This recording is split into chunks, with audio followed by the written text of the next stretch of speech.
Okay, I'm getting things ready for the York, and I've been wanting to make one of these for quite some time.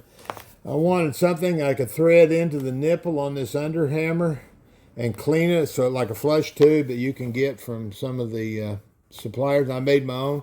If you ever want to do this, my Miller-Matic welder uses quarter 28 tips. So I just took one of those, took a quarter 28 nut, thinned it down on my lathe a little bit, put an O-ring on it, slip this tube on it, screws up in there, and put this in a little bottle of water, and it works quite fine. Already give it a good try out. You just got to make sure you match up the O-ring on here so you don't get a leak. Just something you might want to do sometime when you're wanting to make a gadget or something for your muzzle loader. Thanks, guys.